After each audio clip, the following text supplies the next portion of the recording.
Let me tell you something about helping people. There is nothing wrong with being the person who shows up when somebody is struggling.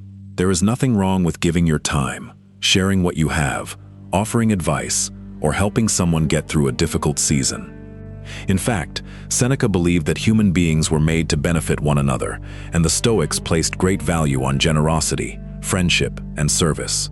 But they also believed in wisdom, because kindness without judgment can quickly become something people take advantage of. And this is where many good people get themselves into trouble. They assume that because someone needs help, they must automatically be the person to provide it. They keep giving because saying no makes them feel guilty, even when the person receiving that help has shown again and again that nothing is going to change. You need to understand that helping someone and carrying someone are two different things. You can help a person stand back up, but you cannot spend your entire life holding them upright while they refuse to use their own legs. You can give someone an opportunity, but you cannot force them to use it. You can offer advice, money, connections, time, or emotional support, but if that person refuses responsibility, wastes every opportunity, lies to you, uses you, or keeps returning with the same problem expecting you to solve it again, there comes a point when your help stops being kindness. You may actually be teaching them that they never have to change, because you'll always be there to clean up the consequences. That's why today, we're going to talk about 9 types of people you should think twice before helping. Not because you should become selfish, not because you should stop caring about people, but because you need to know the difference between someone who genuinely needs a hand and someone who has learned how to live from everybody else's generosity. Some people will appreciate what you do and use that opportunity to move forward. Others will take everything you're willing to give and return the moment they need more. Epictetus taught people to pay attention to what was actually within their responsibility. You are responsible for your choices and your character. You are not responsible for fixing every person who refuses to fix anything themselves. And if you want more lessons like this on Stoicism, human behavior, discipline, and protecting your peace, subscribe to Stoic Heritage. Now let's begin with the first type, because this is the person good-hearted people often spend years trying to save before realizing that all their help has changed absolutely nothing. First on the list is the perpetual victim. You know this person because there is always something going wrong in their life. Every time you speak to them, there is another crisis, another conflict, another person who has treated them badly, another situation that somehow happened to them. Their boss is always unfair. Their relationships always fail because of the other person. Their financial problems are always somebody else's doing. Their friendships fall apart because everyone betrays them. And when you first hear their story, of course you want to help. You feel sympathy because maybe they're genuinely going through a difficult time. So you step in, offer advice, give them money, make calls for them, or help them solve the problem. But then something happens. A few weeks later, they're back with another version of the same situation. This is where you have to start paying attention. Everybody goes through periods when life hits hard, and needing help does not make someone a victim. The problem begins when a person refuses to recognize their own role in anything that happens to them. You give them advice, but they don't follow it. You help them out of one problem, and somehow they create another. You point out something they could change, and they immediately explain why changing it is impossible. After a while, you realize they aren't really asking, "How do I get out of this?" They're asking, "Who is going to rescue me this time?" And if you keep rescuing them, you may become part of the cycle. That's difficult to accept, because your intention is good. You believe you're supporting them, but support should eventually help someone become more capable of handling their own life. If every time they fall you remove the consequences, they never have a reason to examine their decisions. Epictetus taught that progress begins when a person stops blaming others and starts examining themselves. That's exactly what the perpetual victim refuses to do. Everything is happening to them, so nothing is ever theirs to change. You don't have to abandon someone who's genuinely struggling, but watch what they do with the help you give them. Are they making an effort? Are they learning? Are they taking responsibility? Or are they returning again and again, expecting another rescue? There comes a point when saying no may do more for them than another yes. Because you cannot build somebody's life while they're standing beside you explaining why none of it is their responsibility. Second on the list is the chronic complainer. This is the person who always has something wrong with everything. You help them solve one problem, and before you can even feel good about it, they have already found another one to complain about. You give them advice, and they tell you why it won't work. You introduce them to an opportunity, and they explain everything that's wrong with it. You help them financially, and instead of being grateful for what you were able to do, they focus on what you couldn't do. After spending enough time around this person, you begin to realize that the problem isn't always their circumstances. The problem is that complaining has become the way they approach life, and this is where helping them becomes exhausting. You keep thinking that if you can just solve the right problem, they'll finally feel better. So you listen for hours. You offer solutions. You make suggestions. You try to encourage them. But every solution meets another complaint. If you say, "Why don't you try this?" they have 5 reasons it won't work.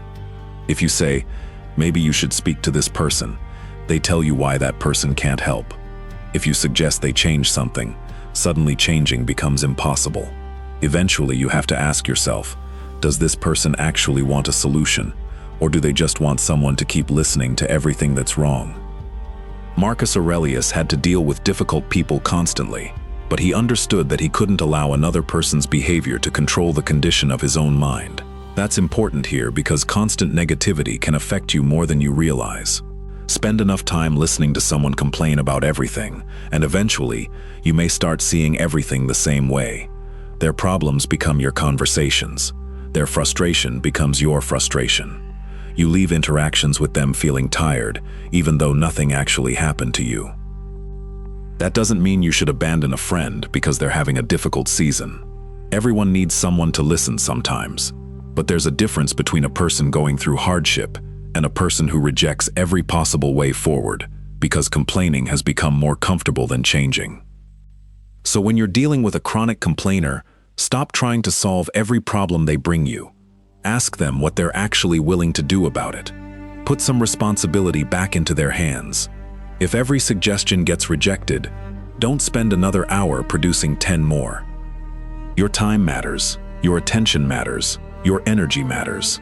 Give them to people who are willing to participate in improving their own situation, because you cannot solve a problem for someone who is committed to finding a problem with every solution. Third on the list is the entitled person. This is someone who doesn't really see your help as kindness. They see it as something they're supposed to receive.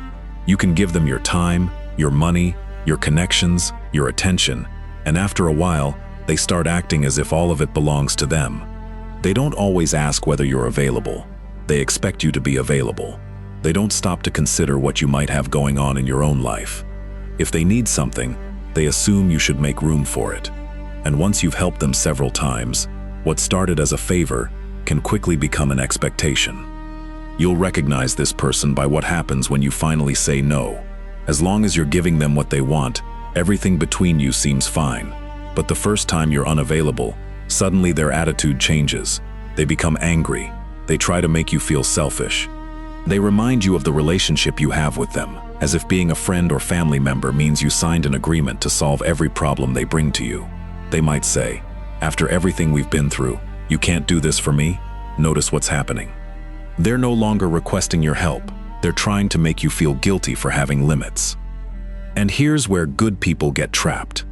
You don't want conflict, so you give in. You tell yourself it's easier to just help them than deal with their reaction. But every time you do that, you're teaching them something. You're teaching them that your boundaries can be broken if they apply enough pressure. You're teaching them that guilt works. And once someone learns that, don't be surprised when they use it again. Seneca wrote a great deal about giving and receiving favors, and one principle matters here. A genuine act of kindness should not become a chain around another person's neck. The same applies in reverse. Someone else's need should not become a chain around yours. Help should come from willingness, not pressure. Pay attention to gratitude as well. A grateful person understands that you didn't have to help them. An entitled person acts as though you merely fulfilled an obligation. You can sacrifice hours for them, and they'll focus on the one thing you didn't do. So stop believing that saying no automatically makes you selfish. Sometimes no is the boundary that reveals the entire relationship. If someone only respects you while you're useful to them, what they value may not be you at all. They may value what they can get from you. Help because you choose to help, not because somebody has trained you to feel guilty when you don't. Your generosity is a gift, and nobody gets to turn that gift into a debt you spend your life repaying. Fourth on the list is the habitual liar. This is someone you need to be very careful about helping, because your decision to help is only as good as the information you're being given. A habitual liar knows how to tell a story. They know which details will get your attention, which emotions will make you feel sorry for them, and which words will make their situation sound urgent. They may tell you they have nowhere else to turn. They may tell you you're the only person they trust. They may make the situation sound so serious that you feel guilty even considering saying no. And because you're trying to be a decent person, you believe them and step in. Then, little by little, things stop adding up. The story changes. Something they told you last week suddenly has a different explanation. Details disappear. New details appear. You hear another version from someone else and realize important information was deliberately left out. Maybe they didn't need the money for what they claimed. Maybe the emergency wasn't really an emergency. Maybe they created the problem themselves and changed the story because they knew you wouldn't help if you knew the truth. Now you're not just dealing with somebody who needed assistance. You're dealing with somebody who used your compassion to get what they wanted. That's what makes helping a habitual liar so dangerous. You cannot make a wise decision when the facts you're receiving are false. And once someone discovers that lying gets results, helping them without confronting the dishonesty can encourage them to do it again. The next story becomes stronger. The next emergency becomes more convincing. They learn exactly which part of your character they need to appeal to in order to get another yes. Marcus Aurelius placed enormous importance on truth, because your actions should be guided by what is real, not by appearances someone creates for you. Compassion doesn't require you to abandon judgment. You can care about someone and still verify what they're telling you. You can love someone and still refuse to participate in a lie. And don't make the mistake of arguing over every detail once you recognize the pattern. Watch their behavior over time. Do their stories repeatedly change? Do they only tell you the truth after they're caught? Do they become defensive whenever you ask reasonable questions? Do emergencies keep appearing whenever they need something from you? If the answer keeps being yes, step back. You don't owe unlimited trust to someone who repeatedly abuses it. Let them understand that your help requires honesty. Because when someone lies to receive your kindness, they're not simply asking you for help. They're taking away your ability to decide freely whether you would have helped them if you had known the truth. Fifth on the list is the opportunist. This is the person who knows how to make themselves useful, friendly, and interested when they see something in you that can benefit them. Maybe you have connections they want access to. Maybe you're doing well financially. Maybe you have knowledge, influence, resources, or an opportunity they believe can move them forward. Whatever it is, once they recognize that you have something they need, they suddenly become very interested in being close to you. And the dangerous part is that they rarely make their intentions obvious. They know how to make the relationship feel genuine while they're figuring out exactly what they can get from it. The opportunist will talk about plans, possibilities, and things you could accomplish together. They'll make you feel included in something important. They'll tell you how much they respect what you've built, how much they believe in what you're doing, and how valuable you could be to each other. So you start opening doors for them. You introduce them to people. You share information. You invest your time. Maybe you even put money behind one of their ideas because you believe you're helping someone who intends to build alongside you. But watch what happens after they get what they came for. The calls become less frequent. The enthusiasm disappears. The promises they made suddenly become difficult to remember. And sometimes they move on so quickly that you're left wondering whether the relationship meant anything to them at all. This is why you should pay attention to when people show up, not just how friendly they are when they're there. Does this person contact you when there's nothing they need? Do they support you when there's no advantage for them? Do they contribute anything to the relationship, or does every conversation eventually lead to another request? The Stoics valued friendship, but Seneca made an important distinction between genuine friendship and relationships built around usefulness. If someone stays close only while you're useful, then usefulness is what holds the relationship together. That doesn't mean you should become suspicious every time somebody asks for help. It means you should stop confusing charm with character. Give people enough time for their intentions to reveal themselves. Don't hand over your resources because someone knows how to speak confidently about the future. And if you discover that someone has been using you, don't waste months trying to make them feel guilty. Learn from it. Adjust your access. Protect what you've built. Because the opportunist doesn't always steal from you. Sometimes you willingly give them everything they wanted because they convinced you that they were there for you when they were really there for what you could provide. Sixth on the list is the drama seeker. You probably know someone like this. There is always something happening around them. There's always an argument, a falling out, a misunderstanding, somebody who disrespected them, somebody they're no longer speaking to, or some new crisis that suddenly requires everybody's attention. And I'm not talking about people who are genuinely going through a difficult period because life can hit anyone hard. I'm talking about the person who seems to move from one conflict to another so regularly that eventually you have to ask yourself how they keep ending up in the middle of everything. The problem with helping a drama seeker is that you think you're being brought in to solve something. You listen to their story, give them advice, make a phone call, speak to somebody on their behalf, or try to calm the situation down. Then a few days later, something else happens. You help with that too. Before long, you're receiving late-night calls about arguments that have nothing to do with you. You're being asked to choose sides between people you barely know. You're hearing private information you never asked to hear. And somehow their problems have started occupying your time as though they were your own. That's when you need to recognize what you're dealing with. Some people don't really want resolution, because resolution would end the attention they receive from the problem. They say they want peace, but when peace finally arrives, they create another conflict. They reconcile with someone, and then provoke another argument. They ask for your advice, and then do exactly what you warned them not to do. Then they come back expecting you to help clean everything up again. Marcus Aurelius wrote about beginning each day expecting to encounter difficult, ungrateful, and unreasonable people. His point wasn't that you should become negative. His point was that you shouldn't allow other people's behavior to take command of your mind. That's exactly what the drama seeker can do if you keep stepping into every situation they create. You don't have to attend every argument you're invited into. You don't have to answer every emergency call when you've learned that half the emergencies are consequences of decisions they keep repeating. Sometimes the best thing you can say is, "You've heard what I think. Now you have to decide what you're going to do." Let them take responsibility for their own conflicts. If they genuinely want change, they'll eventually start making different decisions. But if you keep running into every fire they start, don't be surprised when you eventually get burned too. Protect your time, stay out of battles that aren't yours, and remember that helping someone find peace is very different from becoming another character in their chaos. Seventh on the list is the taker. This is the person who seems to remember you whenever they need something. Maybe they need money, maybe they need a favor, a ride, a connection, advice, somewhere to stay, or simply somebody to listen to their problems for 2 hours.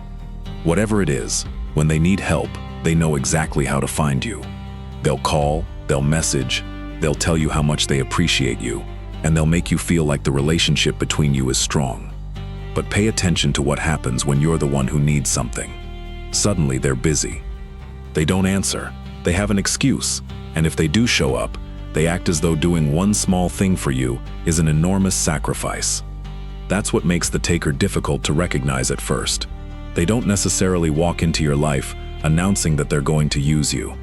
Some of them can be friendly, charming, and grateful when you're giving them what they need. They'll tell you, "I don't know what I'd do without you." They'll promise that they'll return the favor. And because you care about them, you keep showing up. But eventually, you start noticing the numbers don't add up. You've given them 20 favors and received 1. You've listened to their problems countless times, but when you need someone to listen, the conversation somehow comes back to them.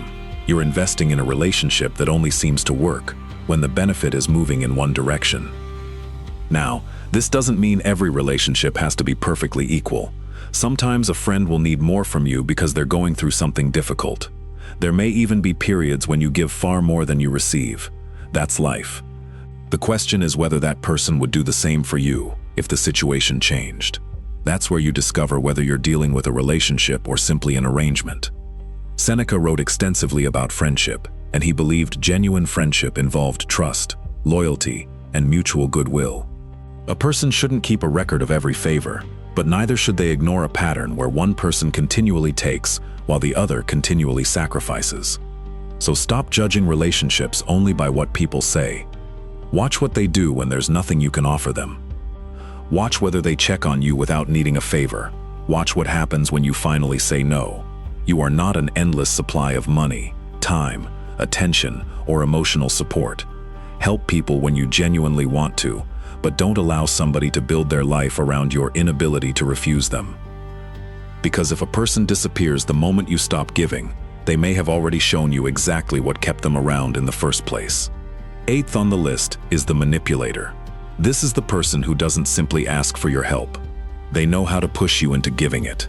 They understand what makes you feel guilty, what makes you feel responsible, and what words will make it difficult for you to say no. Maybe they remind you of everything they've supposedly done for you. Maybe they tell you that you're the only person who can help. Maybe they become angry when you hesitate, or maybe they use disappointment instead. They go quiet, change their attitude, and make sure you know you've somehow let them down. Whatever method they use, the goal is the same. They want your yes, and they don't care whether that yes comes willingly. This is where you need to understand the difference between someone requesting help and someone trying to control your decision. A genuine person can ask you for something and still respect your answer. If you say you can't do it, they may be disappointed, but they understand. The manipulator doesn't accept your answer because your choice was never really part of the plan. They'll keep pushing. They'll change the story. They'll bring up your relationship. They'll say things like, "I thought you cared about me," or "I would do it for you." Suddenly you're no longer deciding whether you want to help. You're defending why you shouldn't have to. And once guilt starts making the decision for you, you're in dangerous territory. You may give them money you can't afford to lose. You may sacrifice time you needed for your own responsibilities. You may agree to something you know isn't right simply because saying no feels worse than giving in. Then afterward, you're angry with them, but you're also angry with yourself because you knew you didn't want to do it. Epictetus taught that no person is free when they cannot govern their own choices. That's why manipulation matters. The manipulator is trying to take something that belongs to you, your ability to decide what you will and will not do. So learn to let no remain no. You don't need 15 explanations. You don't need to convince them that your boundary is reasonable. And you certainly don't need to prove that you're a good person by repeatedly doing things that leave you feeling used. Watch what happens when you stop giving in. Manipulators often reveal themselves when their usual methods stop working. They may become angry, distant, or suddenly accuse you of changing. Maybe you have changed. Maybe you've finally learned that kindness doesn't require obedience. Help people because you choose to. Give because you believe it's right. But the moment someone has to pressure, shame, threaten, or guilt you into helping them, stop and recognize what is happening. Because when kindness is forced out of you, it is no longer generosity. Someone else is making your decisions for you. Section 10. The person who refuses to help themselves. 9th on the list is the person who refuses to help themselves. This is someone who genuinely may have a problem, and that's exactly why you keep stepping in. You see what they're going through, and you know there are things that could improve their situation. You give them advice. You connect them with someone who can help. You show them opportunities. You may even give them money or personally take care of something that was holding them back. But after everything you've done, they make no effort of their own. They want the result, but they don't want the responsibility that comes with getting there. Maybe you've helped someone find a job 3 different times, but they keep quitting because they don't like being told what to do. Maybe you've helped someone financially, but they continue spending carelessly and return when the money runs out. Maybe someone constantly asks you for advice about the same relationship, but every time you tell them what needs to change, they ignore you and come back with the same problem. Eventually, you have to ask yourself a serious question. Am I actually helping this person move forward, or am I making it easier for them to remain exactly where they are? This is where many generous people struggle, because walking away feels cruel. You think, if I don't help them, who will? But sometimes that question is exactly what keeps the cycle going. They don't have to become resourceful because you're always available. They don't have to prepare because you'll rescue them when things fall apart. They don't have to learn from consequences because you keep removing those consequences before they feel them. The Stoics believed strongly in personal responsibility. Epictetus taught that progress begins when a person examines what they themselves can control and then acts on it. You can encourage somebody to do that, but you cannot do it for them. At some point, they have to participate in their own rescue. That doesn't mean you become heartless. If someone is genuinely trying and falls, help them stand again. If they're learning, improving, and making an effort, your support can mean everything. But when somebody repeatedly refuses every opportunity to take responsibility while expecting you to continue carrying the cost, your help may no longer be helping. Sometimes the most useful thing you can give a person isn't money, another favor, or another rescue. Sometimes it's the opportunity to face a problem they have spent years expecting other people to solve. You can open a door for someone. You can show them where it leads. But eventually, they have to be willing to walk through it themselves.